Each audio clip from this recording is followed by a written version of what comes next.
You are listening to Let's Go, the weekly anime podcast about weekly anime from Dynamite in the Brain and Secret of the Sailor Madness. So come along and hang with the Let's Go gang. It's Dwayne. Hello. It's Niall.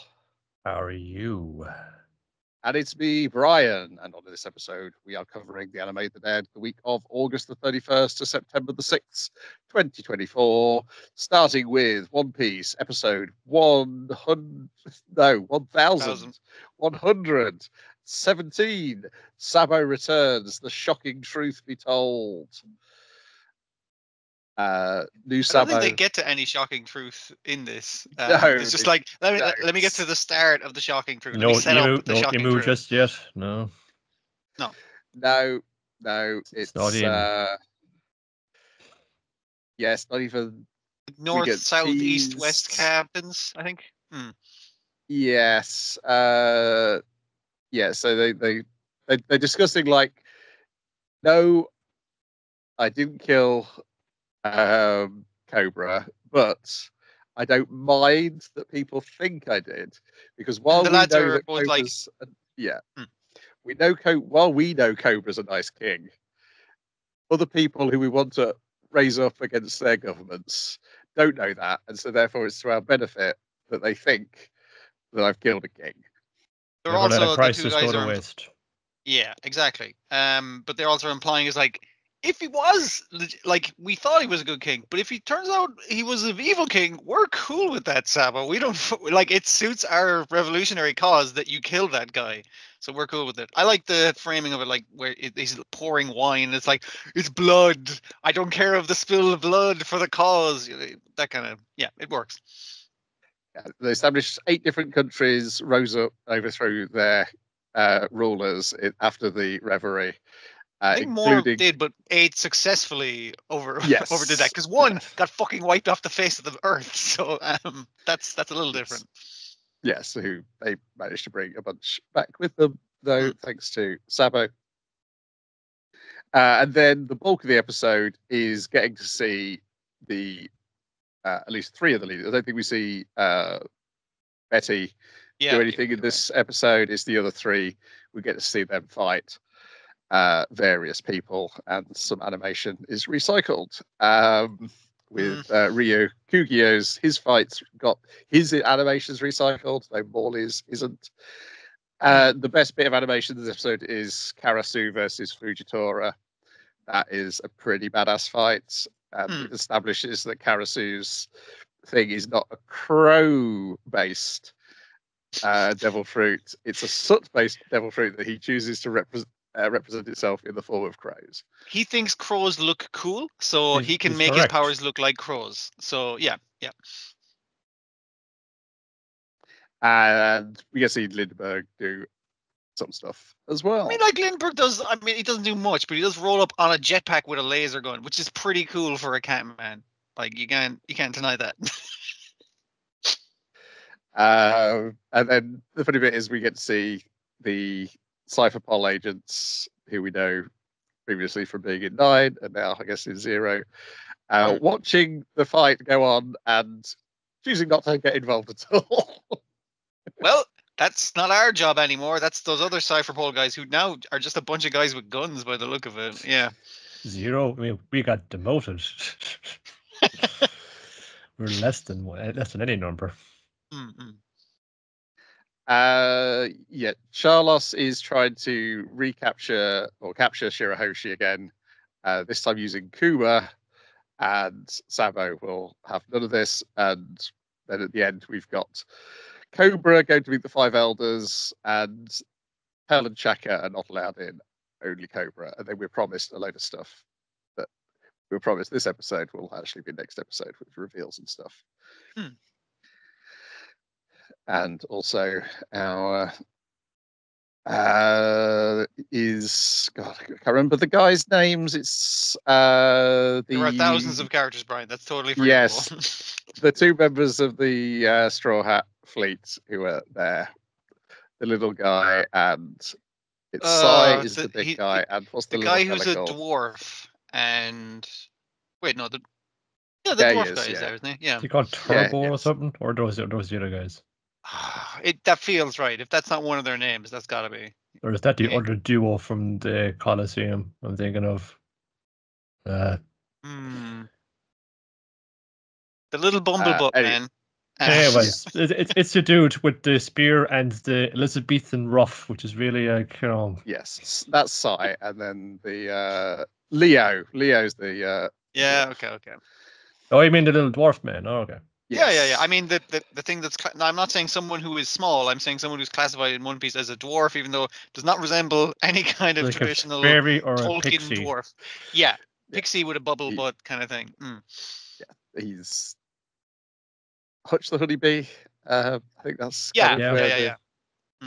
where the design comes from for those guys. Yes, those two are there, and they're going to get involved protecting Shirahoshi because, hey, she's a friend of Straw Hat Luffy's, so prepared to get your ass kicked, world nobles. But yeah, the thing to watch for this episode, if you've read the comic already, the thing to watch is the fight between Fujitora and Karasu. Because that's got some great animation of both those characters. Yes, yeah. Whereas your big tree guy, we just get the same animation we had with last time he turned into a big tree guy, but with slightly different colours because the lighting is different here. Okay, see, that's all right. That's fine. It's a transformation sequence. You're allowed to recycle transformation sequences in anime. Look at that. You can transform to this color too. Oh, yes, exactly. I didn't know that. It's a completely different color tree. Even though it's the same shape. It's a birch. Fujitora does not have that. It's just like, what are you doing? I'm bringing a meteor down on the capital. That's my power. I don't know why you asked me to defend the capital when my power is summon meteor. You need somebody with like pinpoint accuracy. It's gotta be a surgical strike. Like one of those micro meteor kind of thing. Yeah. Also, I get the feeling Fujitora doesn't care if the place gets destroyed by a meteor. Oh, whoops! Oh, Jesus! All those rich assholes, all those rich amoral assholes are dead. It's a damn shame, but it's better than the pirates winning, right? Yeah, they mentioned the food blockade as well this episode in the discussion with the revolutionaries. Oh yeah. I think that is still relevant in the comic, so yeah. That actually, yeah, it's kind of coming to a head in the comic. Then we got the Elusive Samurai, episode 9, My Buddha, in which we learn that this special technique he's been taught, you use the weight of the opponent's blow against them. And he teaches them how a cutting edge works. A sword, you don't hit it like you hit it with a stick, you slice. It is a katana is like a serrated blade essentially. So I learned this from a Firefly of all places, but it only takes like a pound or two of actual force to cut flesh with a bladed weapon. So it's not about how hard you do it; it's how you use it. Exactly. Yes. Yeah. And in this case, he's put your arms like this, and then when the sword comes between your arm without the sword and the arm with your sword, your outstretched palm, move 90 degrees, and then as they're bringing their blade down, they'll just slice their wrists across your blade. So you kind of use their motion and you dodging out of the way to make the slicing action, and you moving away is a slicing action, so that works. And your man's like, oh, I can't armor that inside bit of my forearm, but I'm going to kill you because this is a very small room, and I'm going to get you before you bleed out. Come on. Yeah, but then how could this possibly go wrong? Well, it's fine because you just run around like Daffy Duck until he bleeds out. Yes. Or at least, as if the blood loss makes him appear running around like Daffy Duck. Yeah. The secret ingredient this anime has is the bit, and it's in the comic as well, but it works so much better seeing him move, where they animate him looking scared until you see his eyes, and you realize he's shaking like, with wait, excitement. That child is incredibly horny. What do I do? Oh no! It absolutely never fails because it's like the shaking could be fear. It should be fear, but then you see the eyes, and it's like, oh no. It's more excitement. It's more like, let's go again. Let's go again. It's like it's the idea that what I get from it. it probably is fear. Like, it probably is endorphins for fear, but he likes running away. So fear is a really positive emotion for him because running away is his favorite thing to do. So yeah, and that and the animation kind of kicking up. I was wondering why they were doing so much CGI. Your man in samurai armor, and I was like, I guess there's a lot of detail on the armor. I guess that's why they're doing CG. It was like, oh no, it was to make him look fucking terrified in armor with traditional animation. In this one, I especially like the GoPro cam that's on his helmet as he's flailing about. That's just fun. This rocking the background side to side. Yeah, only his head staying still. I was like, there's so many like visually fantastic ones. There's another one that kind of looked like a where you animate with chalk on black, but you're erasing as you go. Like this, like really fantastic. Just showing the fuck off in this show sometimes. Yes, because we also get Shokan's origin during this, because as he's like, oh my goodness, he's dodging the blows, but he's also dodging my blood as I spray blood. He's just dodging the blood for fun. And he's slowly seeing him turn into a phoenix before him, or what you eventually sees as a Buddha, which is because this is the my Buddha of the title refers to both him seeing our hero as the Buddha, but also the fact that Furan, the other guy, was the guy who was made Shokan's Buddha as a joke by drawing the Buddha character on his forehead. And then the fight with him and Fubiki, where Fubiki decides that I love secrets. Oh, I love secrets so much. People with secrets are the best thing in the world. But your secrets, unfortunately, Furan, are not good enough for me. So I'm just going to have to cut your fucking head off. There's kind of Furan tricks with swords.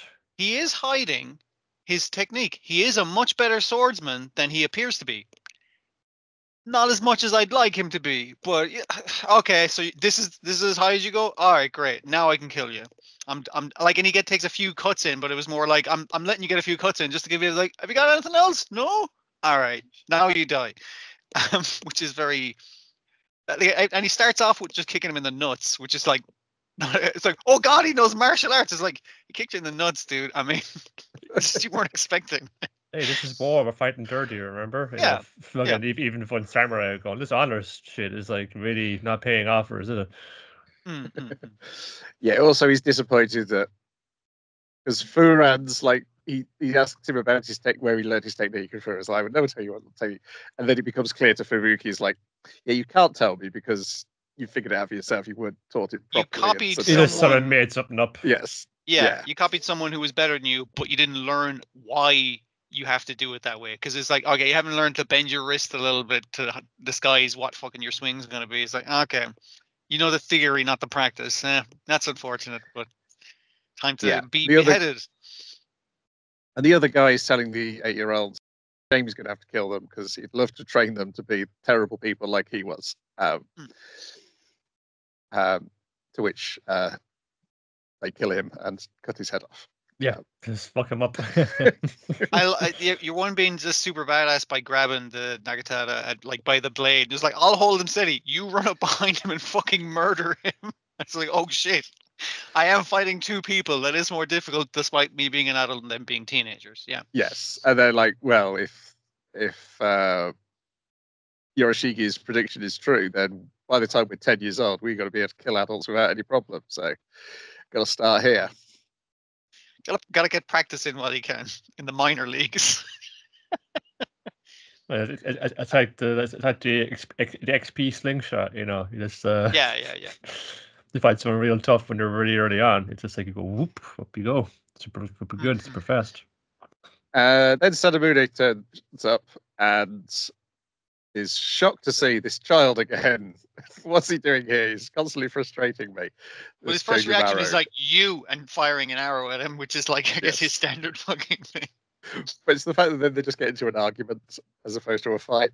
Because technically he's not supposed to be here. It's like, hey, you're fucking invading a place. It's like, I'm fucking taking care of the invaders who were invading this place. I'm doing you a favor. What I like about Sadamune is, because it's driven home when he's talking to Shokan later, is Sadamune might be devious, he might be ruthless, but he's not cruel.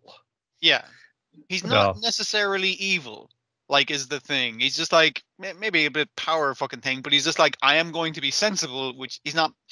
like an evil villain. That When kind he of fucking thing. he's carting off Shokan points in. Listen, you, I gave you one job. None of that other nonsense now, okay? You're gonna fucking work for me and you're gonna do it right, okay?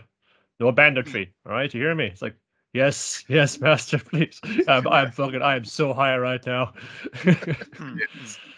Sadamune observes, he's like, yeah, it seems like the will to be a bandit seems to have completely evaporated from him.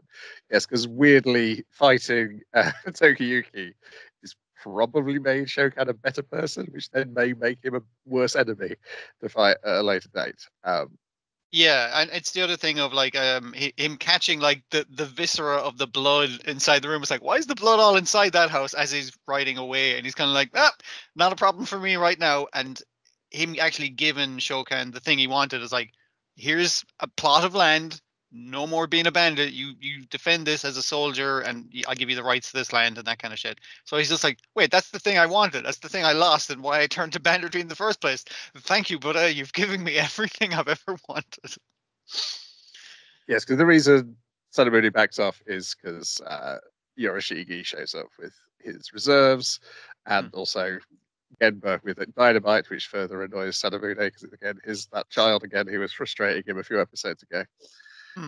Here's all the children that were frustrating. Yes. And then the final punchline is that Fubuki gets let in on the secret, and oh my goodness, because he knew this child had got a secret. Did not expect the secret to be this big. This secret was almost too big for him. The this thing is of going him to cost going is you like, a lot of millet. Millet, dude. We eat rice here. You eat rice here? Whoa. You could eat rice, he says, it's millet spitting out of his mouth. Yeah, the thing of him kind of going like, is like, I don't want to be a retainer. I'd have to be like a retainer if like someone really important and shit. No offense, kid. And this is, and the the priest kind of going like, he's very important. I don't want to let you in just yet, but super like him just kind of going like, give him the thumbs up. It's like, no, go for it, kid. You got it. He's the heir to the shogun. Hi, how's it going? Yeah, this was a very fun arc, and next week a recap episode. That's fine. It's deserved it with the very excellent animation. Well, they got 9 in before it buckled under itself. That's a lot better than some of these other productions manage. And you can look at it and see why it buckled under itself, because it's like, yeah, that's going to take a while to do good, and you did a great. So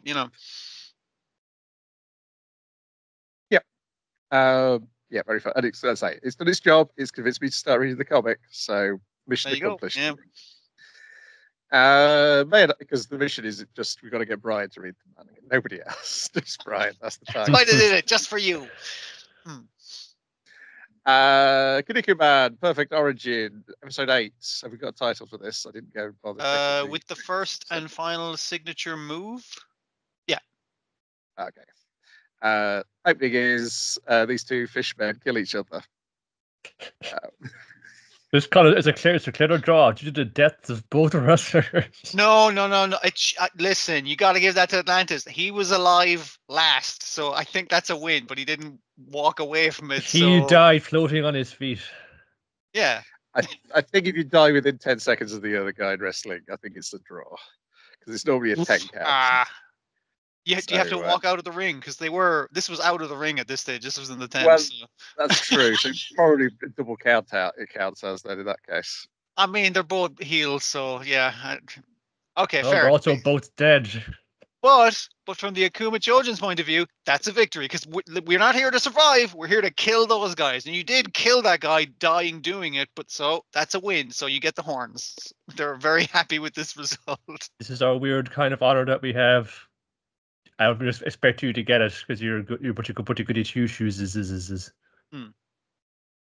But Atlantis keeps proving that while dying, is just like, maybe he's not such a heel after all, because one child in all of London rooted for him, and also Atlantis, he kept using. You gotta get ass up out of it. Yeah, and also he kept using his greatest rival's moves. And even the audience kind of going, "Oh, you only used the friggin' your man's Tower Bridge move because his move failed." It's like, yeah, you're right. He was a heel to the end, walking away back to your lives from this wrestling match. You just maybe he gave him the Atlantis driver there at the finish. But yeah, just good stuff. But I did like it was just like, oh, Atlantis was stabbed, but he did kill the other guy first, and then he died. I don't know. Would you consider that a successful fight if you as an audience, if you went to a wrestling match in the middle of a river that you happen to be passing by and you were just like, that was a pretty good fight, because all those guys seem really disappointed. It's just like, oh, like, fucking, oh, geez, like, it was all going great until they killed each other, it's a real fucking bummer. Then it's like, oh man, I want to see someone to take the belt. Now it has to be left open. It's like, yeah. It's like 2 fishmen, 2 mutants that have slaughtered themselves before your eyes. It's just like, and they were scum anyway. Forget about it. Yeah, very strange London denizens. I know, it's just these cynical city dwellers, man. It's just it's really made them that detached from their humanity, from their fishmanity. The next match, right, and you get the little title card to introduce the character. It's a little known underdog called Kinnikuman, if you've heard of him, right? And he has this background where he did a bunch of stuff. I like the fact that it has to introduce Kinnikuman, and it's just like, I guess they did introduce everyone else, so they gotta do the main guy. Just roll the opening again. That's all the best hits anyway. I'm pretty sure they used the part where Terry Man gives him like the hand and lifts him up from the opening in his background. But yeah, I mean, the opening doesn't tell you that he's the head of the Gyudon Federation, a group of fans of that very important dish. No, it's so his hobbies outside of wrestling ring, it's to make him a more rounded character. Yeah, it's more colourful. Anyway, he spends half the episode beating up a baby. That baby is so becoming a very freakish looking man. Yeah, kick that baby's ass, Kinnikuman. He's like, yeah, I'll beat the shit out of this baby, and I'll explain to the baby how I'm kicking his ass. And it's like, hey, Kinnikuman, stop beating up that baby. Leave him alone. He's just a baby. He's just a man-sized baby. He's just an overly muscular baby who is a monster. No, he's freaky. Like I think his regular face on his head is freakier than the monster face on his belly. It's just this. Yeah. It's the weird kind of smile, I think, is what's throwing me off. It's so smooth and shiny. Yeah, it's like a thumb. It's weird. I don't know, man. Or like a baby's bottom, but on his face. Is it inspired by, because it's got like a sun-like thing? Is it supposed to be the baby sun from Teletubbies? The head. I don't know about that. Yeah. I don't think the baby sun has retractable hands on its face. Where were those coming from? I don't know. I was rewinded a couple of times. You see it from the reverse angle from the back of the head. That's where it goes. Okay, so it's going to go like this bottom back here. No, this kind of go into his neck. They fold into his head. It's like a frilled lizard or something. Yeah. There's something weird, but there's plenty weird with that baby. It does, I am very pleased to say, have the powers of a baby, and that's why it's very threatening to Kinnikuman. Watch out! That baby could be anything when he grows up. That's a very silly power, and I love it. Good shit. Yes, it's the most dangerous thing. Pure innocence. He's a more relativist. He's capable of anything. So his ability is that he learns the techniques of the opponent. Well, Kinnikuman's teaching him initially. It's just like, here's how to do a low kick, or how to block a low kick, I should say. That kind of shit. We're just like, the baby's like, okay, I'll fucking remember that for later in this episode. Block with your shin. All right. Top of the head. Very vulnerable. Gotcha. Okay. And eventually he's learning the techniques as Kinnikuman is doing them and doing them back to him. Which is again, exponential growth on this baby. He also has the most nude character design of anybody in this. It's weird because you can see from the hands and face that he's wearing like a full body suit, but like it's like very close to his own skin color. It's very odd. It's like odd over the course of the match, he's like, as he's, I don't know, growing up, a little boy's becoming a little man. He's like shedding some of the accoutrements. I don't know, whether we're drawing into his own body again, like the hands. Yeah. He's like, he's coming more like, like soon he'll just be down to the boots and the briefs and the. You're no longer fighting a baby. You're a real wrestler. It's gonna be really weird when this baby commits suicide. Oh no, it'll be a man by that stage, Brian. It'll be fine. It'll have lived a whole life. Or Kinnikuman Man kills him.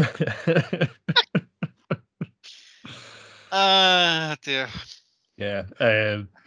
It's very much felt like it's like this is like Kinnikuman's whole thing is he said he's kind of at the comedy arrested her, you know. We're going to do the whole bit like no, you call that a pile driver? I'll show you a pile driver, you know. And we're going to chase each other around the ring while the audience goes, oh, get out with it. The manga art for him, it makes it look like his face is more like a sunflower. That would line into your He's got more of a grid on his face in the manga art. That's probably just too hard to do for animation. And Sunshine over here is going, that's my whole thing. You can't be taking that from me. Anyway, this is a good episode because Peekaboo is such a fucking weird enemy. Kinnikuman always gets the weirdest ones. He always gets like, no, how is this going to be threatening? How is this going to be like, you know, I think, no, well, like, you know, little fucking Ryu Tanaka from Chiba Prefecture, age 9, sent this in and we're honor bound to make it into the comic. Dear. Isn't Kagura Bachi doing that at the moment? Send some sorcerer, send your own sorcerer designs in to get sliced up in the later. Oh, they're doing that too? Oh. I think something's doing it. I think it's that which is doing it. Okay. Who is sending in? That's fun. I mean, because I guess if you're a fan of that, you're okay with your fan character being fucking murdered by the cast. Because that's the thing that is fun in the comic. So yeah. Next on the list is Mayonaka Punch, episode 9. Welcome. This is your family home now. So we were wrong. They've not got the house back. This is referring to the family home. Of Misaki, that is. Yes. Because she's got to go and look after her little sister. They've only gained up to 400,000 followers or something like that. 400,000 subs, that's good. It's good, but when you're trying to get to 1 million, it means you're not there yet, is all I'm saying. So yeah, Misaki has to go home to mind the little sister because Mem's in hospital. It's nothing major. Nothing to worry about. Appendectomy. Yeah, it's grand, but you know, someone's got to be there to mind the little sister. And as the little sister points out, you're an awful sister. Over the course of this episode, you suck. Could you put the plates away? Could you, tidy up after stuff? Could you just do anything? Just the sister looking at the big pile of laundry on the floor and just going like, I'd have less work to do if you weren't here, honestly. And the other problem being that vampires left to their own devices make terrible content. Just the most boring ass fucking videos you can imagine. This Ichigo's trying to put a bit of pep into it, but it's just like, oh, here's Takagi down the gambling parlor again. Looks like she's losing. And if we have 8 hours of this, okay, that's going to be a great video. There's this fucking Levi just on the bed, just watching videos on her phone. It's just like watching a video. Someone watching a video. I don't know. We should help with this. This is call on her and saying, oh, we need help with our homework that you left for us to do. So initially, it's a travel log video, but obviously they use that as an excuse to drive up to her house and go like, hey, we're just going to hang out with you. And everyone's like, oh, you guys, this could be your family home. I was like, all right, obviously, we're going to go. You're going to be me. You're playing me. This is your little sister now. Are you okay with this little sister? And the little sister's like, do I have a choice?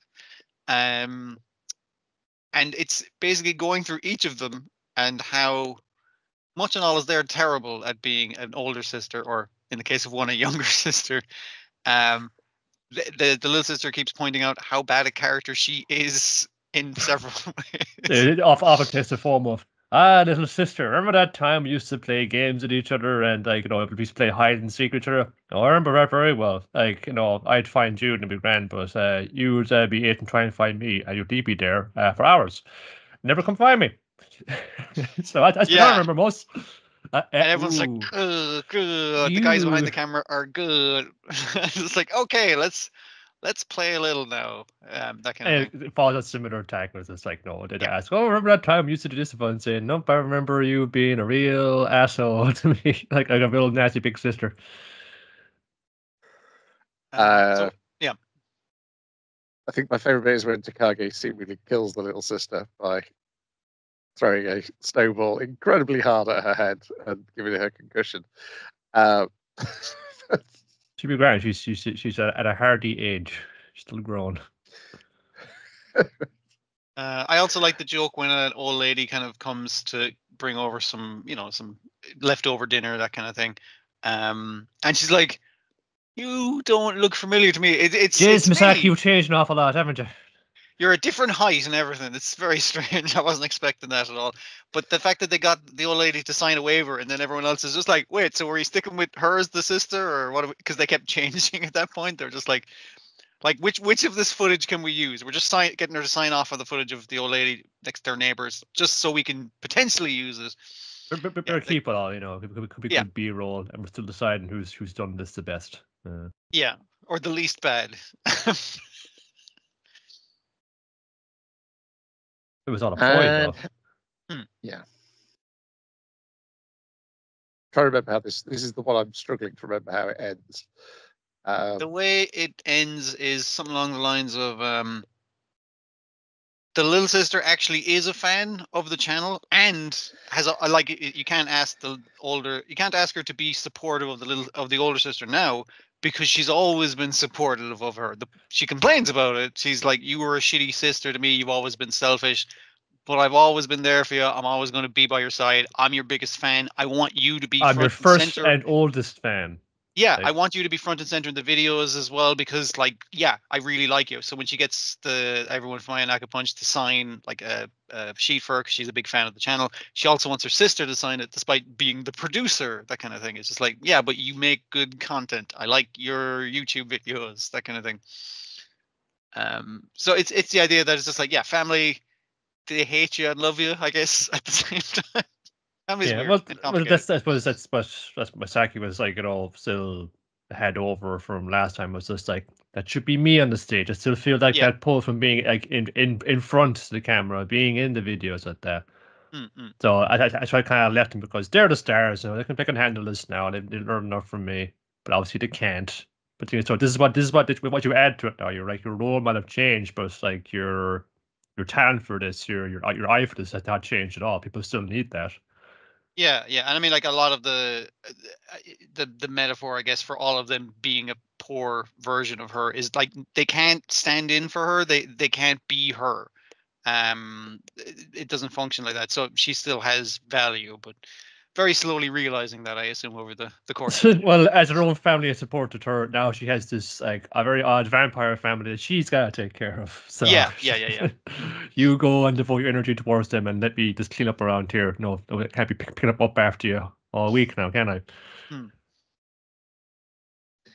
And next week seems to be sort of Yuki focused, I guess, from the trailer. Well, she is like, the fifth member of the group because she's in all of the like little bits they're doing in the opening thing. It's just like, again, she's like, she's like the talented apprentices. The guy run all this past her, doesn't find any vampires talented apprentices. But come on, we gotta get you in on this, But just try it one time. I bet you like it, Shiki. Also, why do you hate being called that? Maybe we'll find out. Yes. Chibi Godzilla, episode 22 of season 2. We want to be idols. That's, you would guess, the two characters who'd want to be idols. It's the fairies, and they're going to be idols by miming to the Mothra song. The Summon Mothra song, which is just like, why are you guys miming? You can just perform it. It's like, let's not all the pros do it. Come on.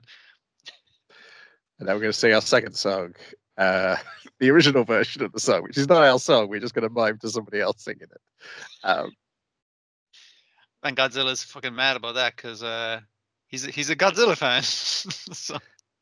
Yes, it's one where it's another one where Chibi Godzilla is being the straight man in the sketch. Because there's no Mecha Godzilla. It's Chibi Godzilla and Chibi Manila have gone to, I guess, their treehouse where Mothra and the fairies live. Seems to be, and Mothra's working as their manager. That's the other part of the joke. But yes, the main joke, the big punchline is our second song, and we're miming to the original one from the film. Jimmy Godzilla, we know what we're dealing with at this point. Then we've got My Dear Friend Nokatan, episode 10, Blame It on the Spring. We're back to 3 segments this time. The first segment is just allergy things. Essentially, that's what the narrator's telling us about, is various allergy things, particularly bad when you are now trapped in an eternal spring because he lied about us not using in a Sazan thing. It's just like, I fucking lied. That's right. We're stuck in this year now. I like the spring, the allergy things start with just like, when people say it's like, I don't have allergies, but they totally have allergies, and it's just like, oh, okay, yeah, and it's like the other thing about it, like. And there's ones like that are like the obvious, like, oh, here's the thing about people with allergies. They always say it doesn't affect them that, but like, stereotypical things. But then like there's some mad ones thrown in as well, just to go like, that's not a thing about people with allergies. And also, if a piece of pollen that looks has a face like you lands on your nose, you don't turn into a piece of pollen, a giant one. That's not how anything works. You also don't sneeze at your antlers. You can't. Because one of the problems is she blows her nose, but her antlers are still stuffed up. So she then has to take the top of her head off and put a hose through it, and then water shoots out the tips of the antlers. I wish I could do that sometimes. Just like if it's a particularly bad bout, I wish I could just like unscrew my head and just hold it under the tap and just like get all the gunk out of it. And then eventually she allies herself with the vice president of the student council, who also has terrible allergies, and they form a Zeon type organization where they're going to go around Japan and blow up all the trees, cedar trees, using the accumulated arms that Nokatan has been accumulating by Nokatan's like, I've shed a lot of antlers this year, and as you know, those can be used as dynamite. So we're gonna blow up every fucking cedar grove in Japan. Obviously she's a deer themed tokusatsu villain, and the other one's a cat themed tokusatsu villain. It's just like, and everyone's like, why have you been collecting arms and putting them in our fucking shed? Like, what, you can't. No, that's a terrible idea. Is a bad. It's a terrorist idea. It is. So what she does is take them both to the vet as a much simpler solution. And, the little girl saying, "I'm not a cat. I'm a little girl." Why you got cat in your name then? Why you got cat in your name? Why are you all cat themed? Why you become a cat themed villain? Why are you small like one? But then the other punchline being that the president does a little achoo kind of sneeze. So then the nurse of the vets goes like, "All right, you're next." It's like, whoa, hold on a sec. Typical people with allergies don't want to go to the vet to get their shots. A series of painful addicted to your spine was all this. Then the second segment is it's a flower arranging where Nokatan's arrangement is the top of her head. Yeah, she is the guest flower arranger. She's in her dude form, one of her dude forms, one with a mustache. And the flower arranger teacher is just like, oh, fucking, I knew I recognized talent as soon as I saw you detach your antlers one day and stab them into the ground to grow a bountiful harvest of antlers, seemingly was what she was trying to aim for. Yep. Yes, and it's the sketch of here is a serious person treating an absurd person as being serious. Yeah. And everybody else is treating her as serious, and there's the one person going, have you all lost your minds? Even the framing of that, where it's not a big classroom that they're in, and your one's like standing in the full frame of the doorway, like barely fucking chopper hiding, kind of thing. And it's just like, yeah, she's right there. You're basically in the scene and commenting on it as all this ridiculousness happens, as the flower arranging teacher gets eaten by a pitcher plant, that kind of thing. It's just it's a relatively short segment, and then the last part is the long promised Paddyfield story, which we were promised like 6 episodes ago. Oh, I was looking forward to this. Where Bashame is trying to get the sister to help her plant the rice, but she's not interested in helping, so it has to get the Tsukinoko to help instead. And it is just them doing farming, and it's a success, and then they make sandwiches together, and the little sister comes out and actually does like provide them lunch. She doesn't. I'm not going to do any of the farming stuff, but I am being supportive of you in my own way. Yes, and it's the hint of a relationship which is not you crushing after your big sister, Anko. You can like people outside of you being a weird sex pest to your sister. Yeah. Yes. And then they feel it's chalk. They feel the Tsukinoko, isn't it? That's the thing. That's what it is. Yeah. Like it. Yes. It probably gave what you promised. There's not many laughs in this part, but it kind of works as like a character arc, just to kind of move the Anko character on a little bit from the one note she'd been up to this point. See, I think the show is so fucking weird often that you forget that it's like you were looking forward to the planting the rice arc, and a Tsukinoko made out of deer antlers helps, and it eats chalk, and like there's so much weirdness in it that it's just like, this is just normal now. I'm fucking used to all this shit. But the thing is though, like when it does become that, it becomes like it stops being like funny for me. This because it's just because it keeps going. Isn't this weird? Or let's bring in a different person from outside, and then they can go, isn't this weird? It's just it is pretty weird. It was weird in episode 1. It's still like it's kind of banal now by episode whatever on 10. So by reintroducing the weird element, those aren't so much jokes. Like the new joke, one of the new jokes would be like, it's like, did you get permission to plant any of these rice fields? And everyone's like, no, absolutely not. We're going to get a chicken, and we're going to get all these other things. Just turn the school into a farm. This segment, even though it has weird elements, is not weird at all. It is 2 characters doing farming, one of which is something they claim is a Tsukinoko, which is just a big ball of sentient antlers. But there's nobody commenting that any of this is weird. It is everyone in the scene is used to it. There's no straight man in this scene. No, that's why it is weird and refreshing, and it moves the Anko character on and gives Bashame more of a character as well. Because Bashame's thing is, a lot of the time, it's just been, I'm eating rice in this scene. And I talk with a funny voice. She's the mukbang character. Yeah, sure. Yeah, and obviously everything was a lot better paced this week because it was bang, bang, bang. Like if any of those had been stretched to like 2 parts, it would have been worse for it, for sure. Yeah. Then we got Sengoku Yuko, episode 21, Furon. Who is Furon? I was wondering that for quite a while, and then a dog showed up halfway through the episode, and his name was Furon. An old dog smoking a pipe. Oh man, like just the pipe was the fucking like, and it had a saddle, but the pipe was the thing that made it for me. But it's kind of like the last week's one was so fucking go that this one was a lot more kind of sedate. It's like, all right. Listen, the big thing that's happening out in the ocean is that, there's Jinka. He's totally killing the fuck out of that sea god and devouring him. Nothing we can do about that, though. I mean, they try and take a boat out to.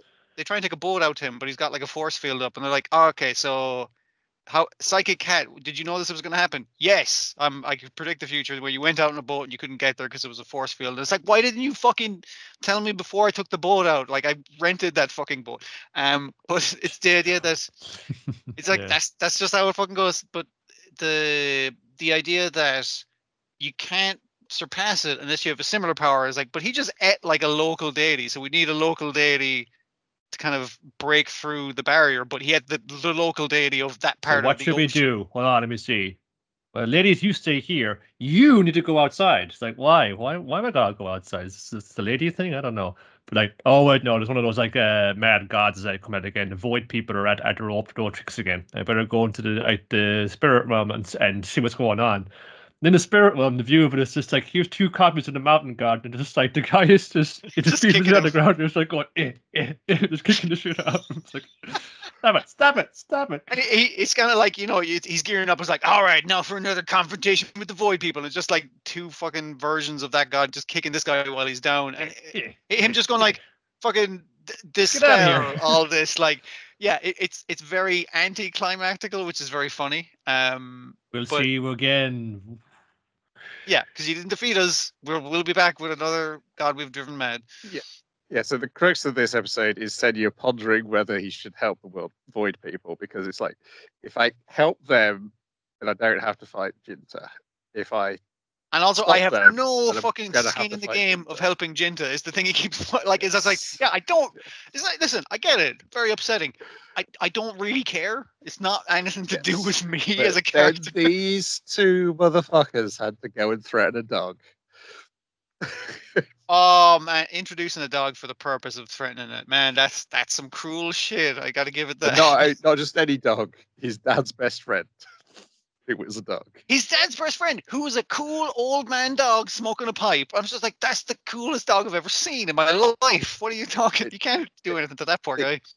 Takes him a little too long to figure out. Now, have we met this god before in the first season? Yes, we have. Smaller. Because remember before when we said that your man running the is it the monks of the Dankaisu or something like that? Yeah.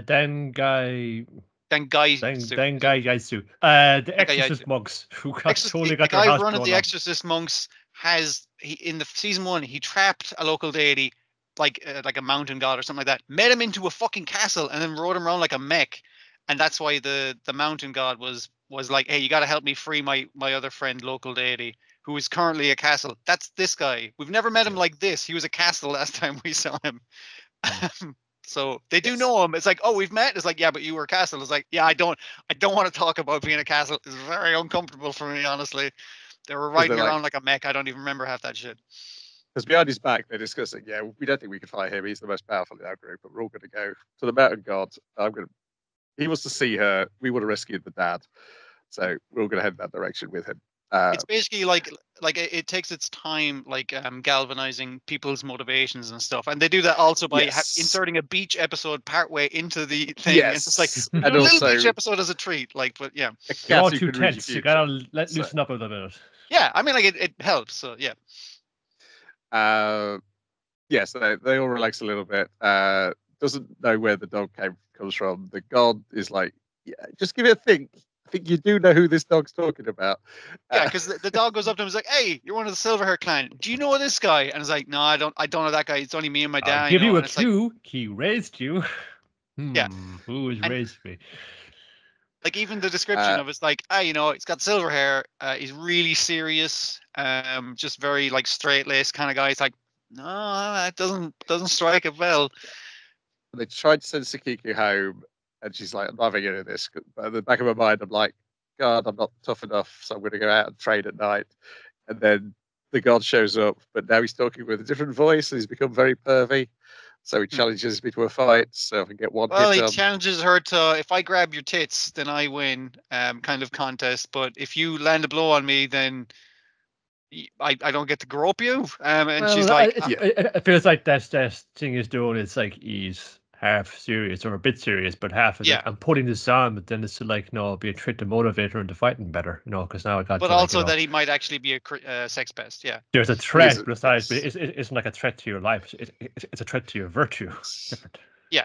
Yes, but she exploits his pervertedness and distracts him by showing him some thigh, enabling her to slice him, and then the person who's actually been talking to her emerges from the top of the god's head, for he's being possessed, and it is Jinka's old master in ghost form, who's like, well, Tsukiko, this is after the credits. See, initially I thought he was the guy who was running the Dangai, the yes, spirit there's monks. two people they look so similar. They got the same fucking beard and everything. Like, I was just like, and he was. I mean, like, he wasn't pervy, but he was like perving on the one specific fox spirit. But and I was like, it could be a ghost by now. I don't fucking know. It's been 8 years. Yes. What's it called? The sinister way is the thing. It's like saying, would you want to learn the sinister way? I'll teach you the dark arts, basically. Yeah, he's basically saying there's more than one way to fight, is what he's saying. And you know this because you flashed that thigh at me. So you already know to a degree that there's more than one way to fight. You don't have to fight honorably. You can fight deviously. You want to learn. Let me protect Senya. Yep. Okay. And that's where we're heading. Next is the dark arc. I mean, like, if it's just the arc where she learns dirty tricks, I'm fucking fine with that. That's yeah. See, also this was samurai. It's like shots to the nuts are well within bounds. Yeah, all's fair in war, man. Yes, and all the creatures inside Senya are like, yeah, come on, let's go kick those two guys. What do they do to your dog? Like that, the fact that they just kind of show up, they don't like go like flames anymore. They show up like as a solid wall of dudes who are both being supportive and roasting you because they're your friends now. Yes. Those guys are great. Don't worry about Jinka. We can take him. Once we beat the dragon, we think we can take anybody. Yeah, we've already fought one dragon. Now we're fucking ready to take on anything. And like we're introduced to that dog in the beach episode portion of the bit, and it's like, oh, what a lovely dog. But then you see the dog later on, and the two fucking void people are hanging over it, much like those two versions of the mountain god, like kicking that guy in the thing, but like a much more sinister one because they're hovering over a fucking innocent dog, an old dog man. Turn into a monster dog man, and also the barks of a dog can deflect away supernatural presences. It's like, well, it's bad news for us. That's the thing. That's why witches don't like dogs. I think that's how it works. Yeah. Yeah. Dogs go to heaven after all, so it's they're naturally opposed to the profane and supernatural. But yeah, he's trying to do the thing like he did with the other local deity god, where it's like, I'm trying to take him out without killing him because he is an old dog, and it would be way too easy for me to kill him, and I do want to take him out peacefully. But he does manage to break through it, get the dog, and the void people are like, we'll be back. They Team Rocket blast off again, and he says like, all right, I'm gonna free my dad. I'm going to that mountain now. So do you want to come with? And the dog's like, no, I'm dying. Give him my pipe though, and tell him I said hi. Fades away, and it's like, oh man, cool dog. Damn it. I'll avenge you, Jack. I'm glad the episode is named for him because I was just like, oh, what a great new character find of the year. It's like, oh, damn it, they got rid of him immediately. Well, Vin didn't overuse it. Don't want to run the ground. Can't kill him immediately for heat. Well, his voice did establish him that he was a very old dog. Yeah. Maybe he would have got a few more years if he hadn't been smoking. Yeah, well, also he's some kind of ghost dog or some kind of spirit dog. He could have been alive for centuries at that stage. And yes, because he was confused that his best friend, the young boy he used to play with, is now a fully grown man. And he's like, oh yeah, humans don't live that long, do they? Yeah, I always forget about that. He's got reverse dog years. He's Benjamin buttoning his dogness. Yeah. I'm reverse Benjamin buttoning right now.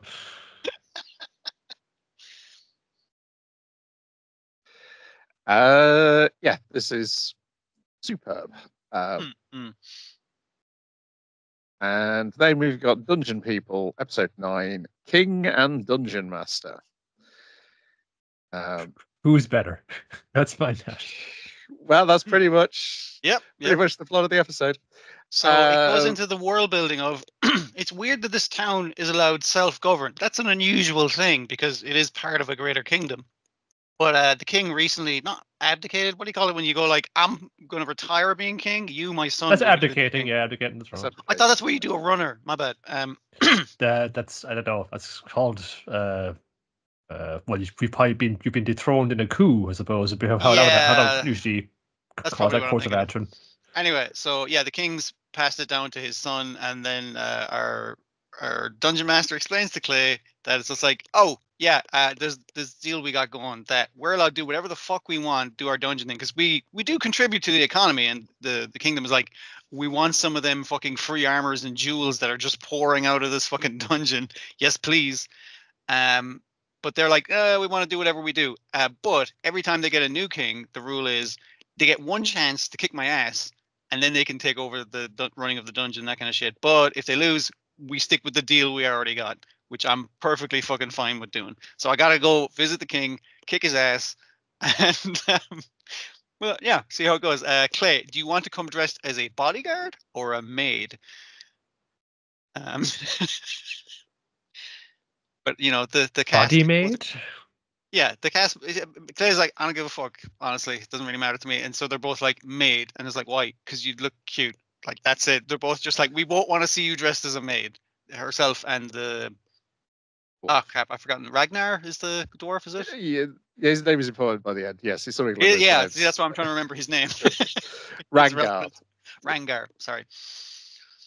Yeah, they both want to see her dressed as a maid. She looks adorable, and also it's like, well, how am I going to carry my knife? It's like, well, you can strap it to your leg. It's like, not really into that. It's like, all right, just fucking wear it on your. I was going to say belt, but like the ruffles, the apron. Thank you. Couldn't think of the word for anything to do with maid stuff. The only maid stuff that I think I follow is this artist who does like maid skateboarding because it looks really fucking cool. Yeah, you know the ones I'm talking about. They look great. Other than that, I don't know any maid paraphernalia kind of shit. Yeah, the second half is Belle kicking the ass of these two knights, and the prince trying to be devious. The rule is the king can bring like 6 guys, a party of 6, and it's like, I just got these 3 strongest guys, and anyone else get in their way, and it's like, it's bullshit. He's actually brought his butler as an assassin, and also the 2 guys outside are buffing these guys with spells. It is technically 6, but it's trying to convince you that it's just 3 guys. But yeah. Yes, and they try and take Clay hostage. And the king turns around and is like, I'm going to have to ask you to stop right there, Dungeon Master, because I've taken your precious maid hostage. And it looks over and it's like, and she's got him in like an arm bar. And he's just like, sorry, I got my ass kicked by the maid.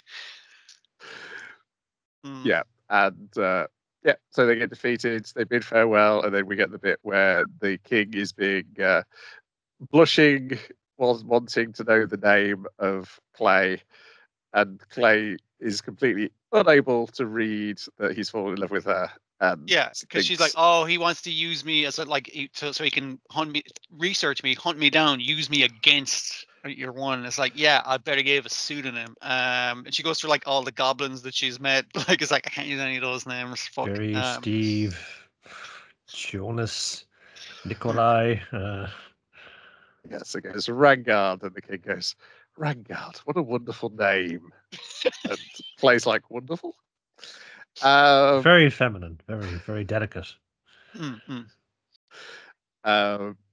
Yes, and then they start getting notes from the guild saying the king's trying to investigate Rangard. Like, better go and apologize. Yeah, the cops are now looking for this dwarf, so I put him in a bit of trouble. That could be any Rangar. I mean, it's a very ubiquitous name among dwarves. Nope, just this one guy. The rest of them are dead. Dear. But then they kind of they don't manage to explain this because they go and see him and he's eating a big load of meat. But yeah, it's a fun episode. Let's say introduces this king character who I'm sure will be a recurring presence here and there. But yeah, it's only the three main characters, isn't it? Rangard, Clay, and Belle, and then you've got occasional recurring characters like the people at the guild, that adventuring party, and now we've got the king and his people as well. Yeah, because they were like, they want a rematch with the dungeon master, and they're like, if we go to the dungeon, can we fucking fight again? He's like, yeah, yes. if you can get to me. So they're like, ooh, and one guy is a former adventurer of the party. The wizard didn't do anything that whole fight. He was just like, oh fuck, she's kicked the asses of the 2 mainline fighter guys. I don't know what to do. It'll take me too long to cast a spell. I'm just gonna fucking stand here. I don't want to get stabbed. I want to get stabbed. So much. It's good. Like, I was trying to figure out, it's like, is there like a D&D equivalent to this, or is this just world building stuff? Because is this like the DM versus the players kind of mentality? It's like, you want to come at me? It's like, I got infinity hit points because I just fucking wrote that down on my fucking sheet. What are you going to do about it? Like the one independent city or relatively independent city is definitely a recurring thing in like 80s D&D settings and stuff. for sure. So it's giving like a reason for that world building in this world building. Yes. Yeah. Yeah, because it's like the like the 80s D&D, its base place was like, it wasn't like even a kingdom, it was the Grand Duchy of Karameikos. It was like, yeah, it's easier to plan out like a city state of Venice rather than a Yeah. whole ass fucking country. Yeah.